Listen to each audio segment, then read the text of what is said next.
Hello and welcome. Welcome to Apex Academics for your Chartered Accountancy Foundation examination for the subject of Principles and Practices of Accounting. Simply put, your accounts paper for the chapter Company Accounts, Issue, Forfeiture and Reissue of Shares.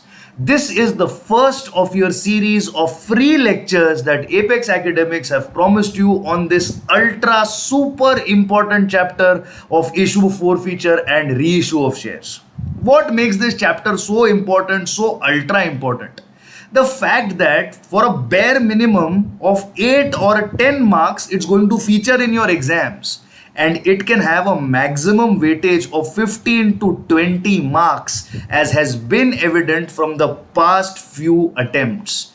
If it comes for 15 to 20 marks, we are looking at this particular chapter costing you 15 to 20% of your total marks in the accounts paper in itself. That's why this particular chapter is so very important. Let's deep dive into the concept of issue of shares. Before I go into the jargon, before I go into the technical terms of authorized capital, issued, subscribed, paid up capital, let's remember this very important song. This song is important because this song summarizes what business is all about. This song says, Dil chahe paisa, haan ye paisa, show me the money, show me the money. That's how important money is in business today. Why do you need money in business? You need money in business, first of all, to start up, to grow, to sustain, and to survive. And if the survival is for sure, the sustenance is happening, you need the money to expand. Money is needed at every stage of business that you are going to be executing. Now, what is so special about this money? पैसे तो उधार भी लिए जा सकते हैं. You can take a bank loan, you can take an NBFC loan, you can issue debentures to the public at large. But पैसे उधार पे लेना एक बहुत बड़ा रिस्क होता है, क्योंकि आपको उस उधार पैसे पर लोगों को देना पड़ता है interest. Debt, that is borrowings, comes with the cost of interest. What if you are given money on which you do not have to pay any interest, but you have to share the benefits of the business, that is the profits of the business? What if you give a part of your company to those people who give you money to do business? Who do those people become now? Those people become partial owners for that part of the company that you have given to them. This partial ownership is denoted through an instrument called equity share capital. What's the meaning of the term equity? Equity simply means ownership. Ownership denoted by giving to somebody a share, that is a small part in the entire capital of the company, is called an equity share.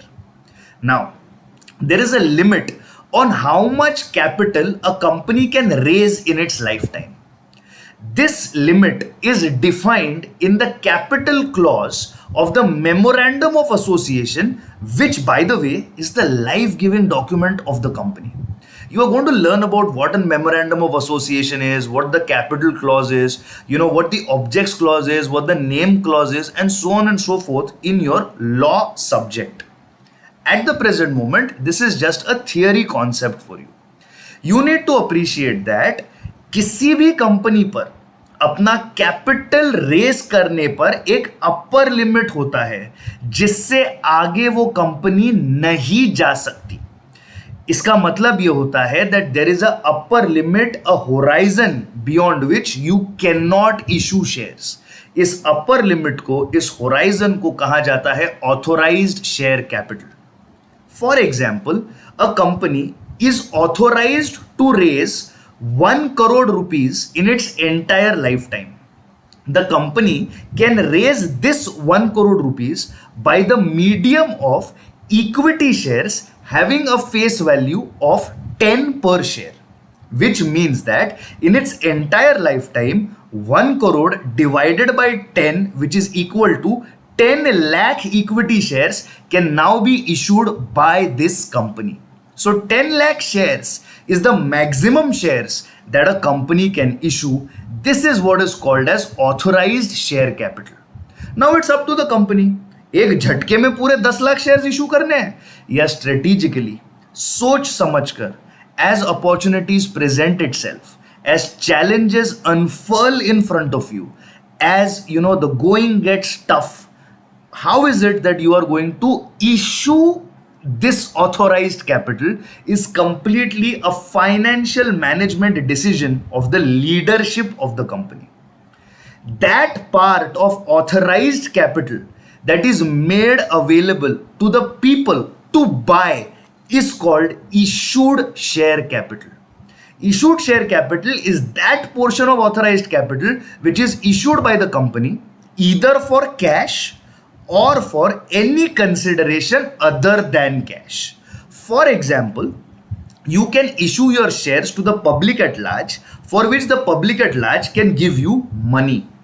Or, for example, you have your company and you require to buy a very expensive asset which is just important for your company to function. Let's take an example that a company called WeWork has got its corporate building in BKC in Mumbai. You want to buy that building because BKC is the right destination for you to position your business. You go to WeWork. अब WeWork को कहते हैं कि भैया आपकी building हमें बेचें. WeWork कहता है ठीक है, खरीद लीजिए, 500 करोड़ की बिल्डिंग है.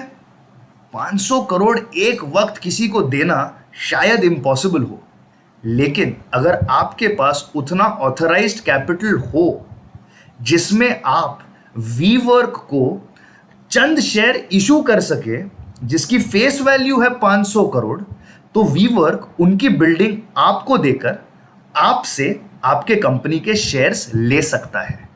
This is how shares are issued for a consideration other than cash. Now shares are issued at their face value. What is the meaning of this? Please understand two very important concepts. The first, this chapter does not cater to me selling the shares that I hold in my trading and demat account to you. No, that is called trading. Trading between two investors, trading between two people who are playing in the market is not covered in the chapter issue of shares. That kind of transaction is covered in the chapter Accounting Standard 13, Accounting for Investments, which you are going to face off with in your CA Inter Group 1 accounts paper. Also, whatever gains and losses that you have while buying and selling equity shares are not considered in this particular chapter. That is dealt with in your CA Inter, as I said, in AS 13. It is also dealt with in your CA final in IND AS 109 Financial Instruments. This chapter only deals with initial public offering, IPO. जैसा आपको शायद पता हो, जब एक company अपने life time में पहली बार कैपिटल को इश्यू करता है, इस कैपिटल को इशू करने की प्रोसेस को कहा जाता है इनिशियल पब्लिक ऑफरिंग. पहली बार पब्लिक से पैसा मांगना, पहली बार अपने शेयर्स पब्लिक एट लार्ज को देना इन एक्सचेंज फॉर कैश और a consideration other than cash को कहा जाता है initial public offering. Company can issue shares at various stages of its life. देखिए, first time it issues its shares is called an IPO. No company is stopped to issue shares after the IPO. IPO के बाद भी company वापस एक fresh issue of shares ला सकती है, जिसे कहा जाता है फर्दर पब्लिक ऑफरिंग. हम IPO और FPO ही इस चैप्टर में कवर करेंगे. फेस वैल्यू क्या होता है यह जानना बहुत जरूरी है. यह रहा फेस वैल्यू. शेयर एक कॉन्ट्रैक्ट होता है. शेयर एक ऐसा कॉन्ट्रैक्ट होता है जो चंद रुपयों के एक्सचेंज में आपको एक कंपनी की ओनरशिप दे जाता है. यह कॉन्ट्रैक्ट लिखा जाता है शेयर सर्टिफिकेट के ऊपर, जिसे कहा जा सकता है शेयर वारंट भी. Every share certificate has got a listing of the face value of the share. That is the minimum price at which the share will be issued to the public at large. For example, the face value of a share is 10 rupees, but the company is issuing this share for 20 rupees to the public at large. What is the meaning of this? 10 रुपए की चीज 20 रुपए में बेची जा रही है, 10 रुपए एक्स्ट्रा आपको मिल रहे हैं, पर ये 10 रुपए एक्स्ट्रा जो कंपनी को मिल रहे हैं वो पहले शेयर इशू पे मिल रहे हैं, तो ये एक्स्ट्रा 10 रुपया सिक्योरिटीज प्रीमियम माना जाता है. How it is going to be accounted for, what it is, we are going to see in the course of our entire chapter on issue of shares. मैंने एक शेयर खरीदा company से 20 रुपए में, 10 रुपए की फेस वैल्यू देकर और 10 रुपए का सिक्योरिटी प्रीमियम देकर. ये 20 रुपए का शेयर मैं कुछ दिनों के लिए होल्ड करता हूं और आगे जाके इस 20 रुपए के शेयर को मार्केट में 40 रुपए में बेचता हूं.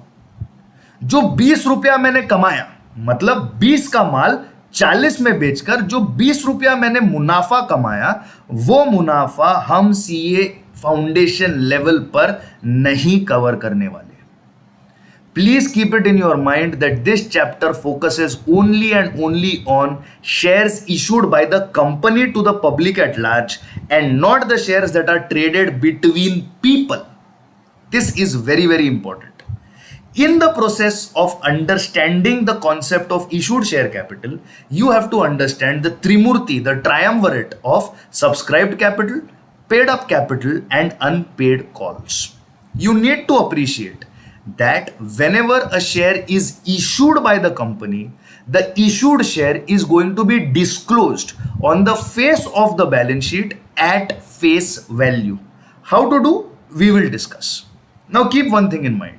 Authorized share capital is the maximum share capital that you can issue.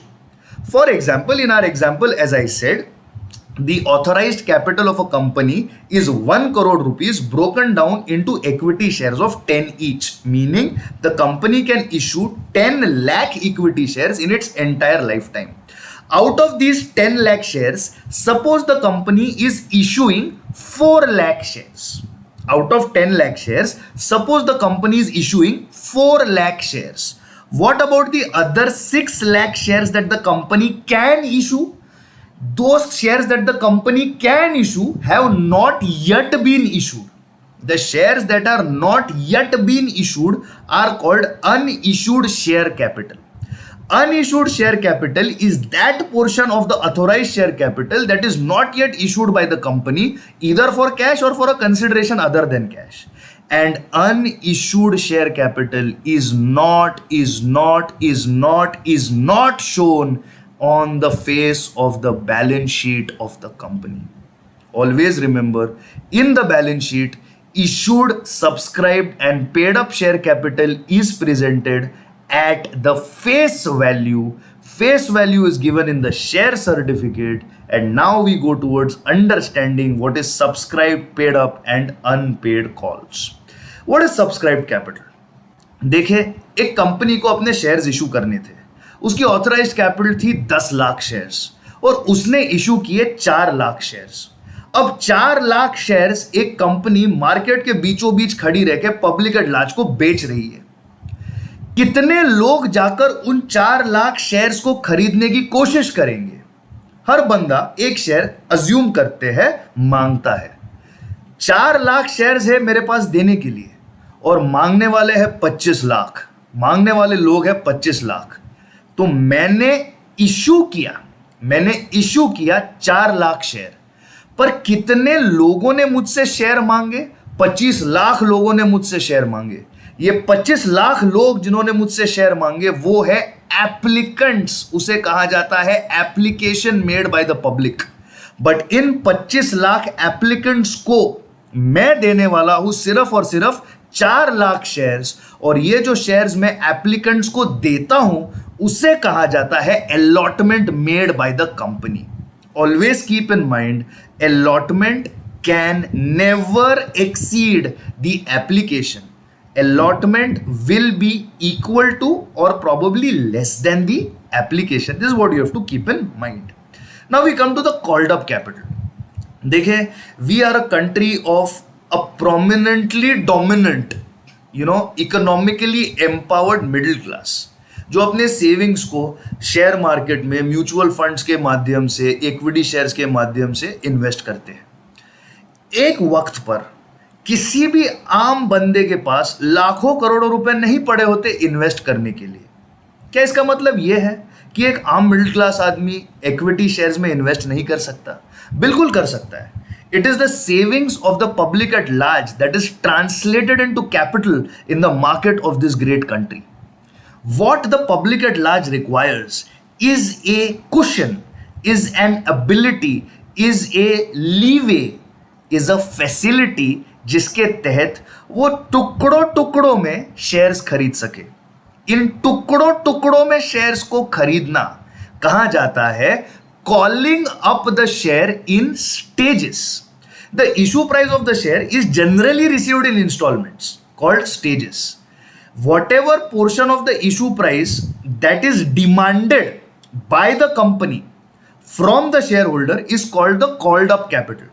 देखिए, आपके स्क्रीन पर ग्रीन में एग्जाम्पल लिखा है. फेस वैल्यू है 10 रुपए, 2 रुपए एप्लीकेशन पर मांगे गए, 3 रुपए अलॉटमेंट में और 5 रुपए फाइनल कॉल में. मान लेते हैं कि कंपनी ने पहले 2 रुपए मंगाए, तो out of the issued capital, what is the company calling up? The company is first calling up 2 rupees.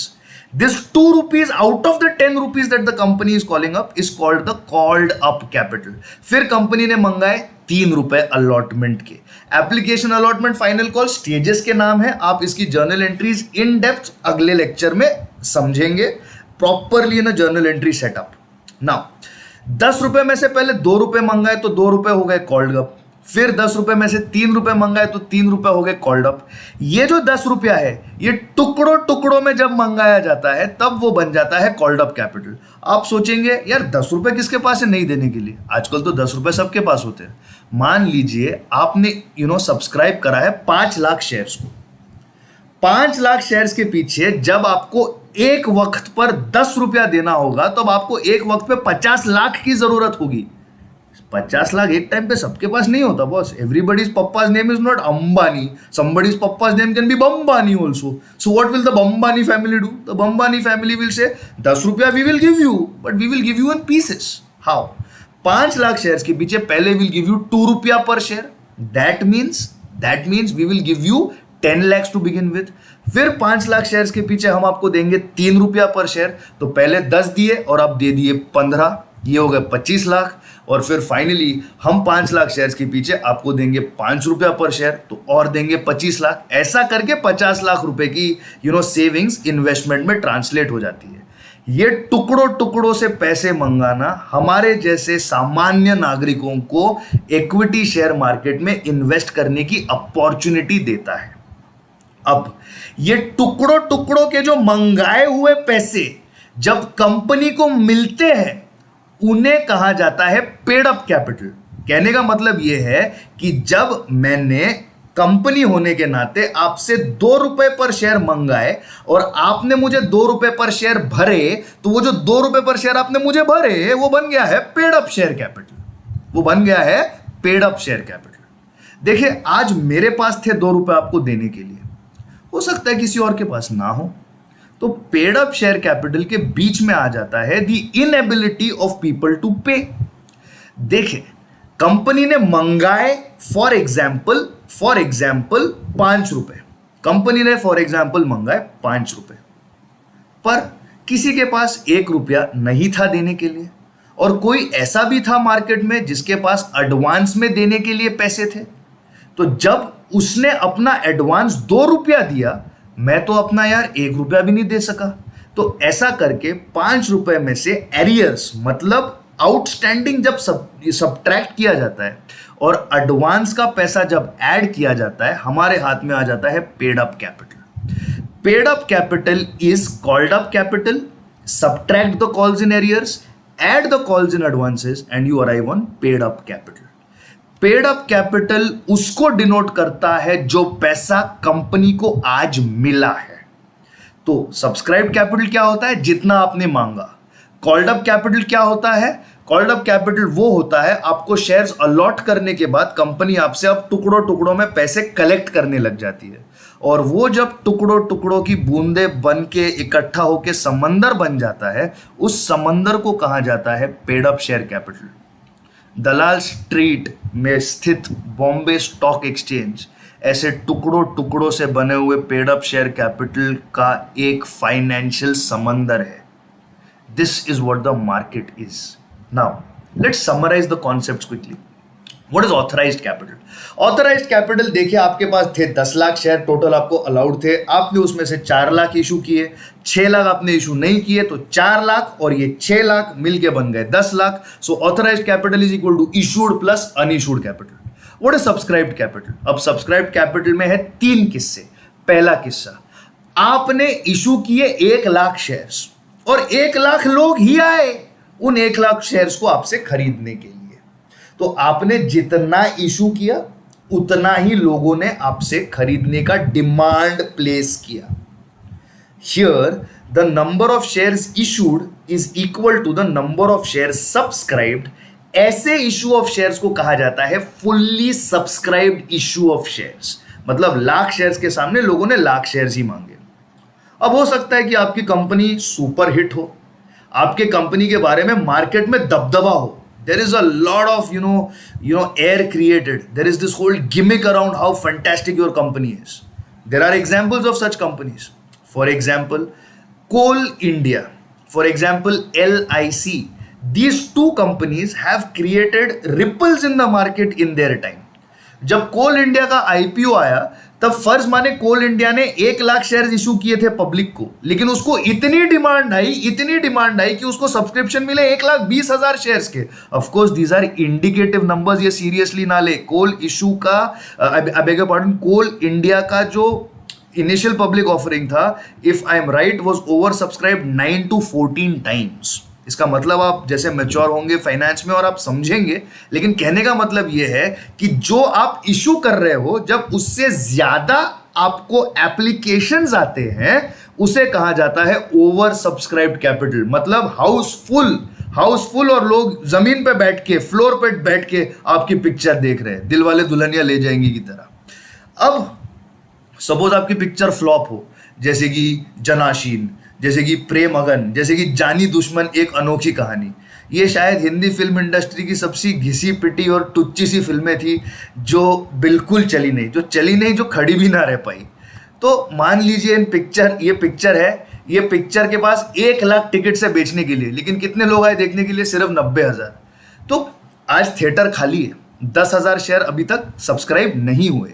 When your company is selling 100,000 shares and there are only people buying 90,000, it shows that the company's share is not in demand in the market, and such a company's share is always going to, be very lowly traded.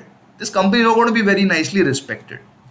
तो आपने अभी सीखा subscribed capital के 3 हिस्से, fully subscribed, over subscribed and under subscribed. इसमें से जो over subscribed capital है उसमें होता है something known as pro rata adjustment. Pro rata adjustment जनवरी 2021 अटेम्प्ट में 15 मार्क्स के लिए आया था। Illustration 7 of Institute of Chartered Accountants of India CA Foundation study material speaks about pro rata on an oversubscribed issue. ये दोनों questions, illustration 7 और जनवरी 2021 का 15 मार्क का क्वेश्चन हमारे एपेक्स एकेडमिक्स के चैनल पर आपके लिए स्पेसिफिकली क्यूरेट करके प्लेस किया गया है। प्लीज चैनल में चैप्टर इंडेक्स को देखें और उस चैप्टर इंडेक्स की ऑर्डर में ही सारे लेक्चर्स देखें, तो आपकी अंडरस्टैंडिंग अच्छी हो पाएगी, एक अच्छे ऑर्डर में आप आगे बढ़ पाएंगे।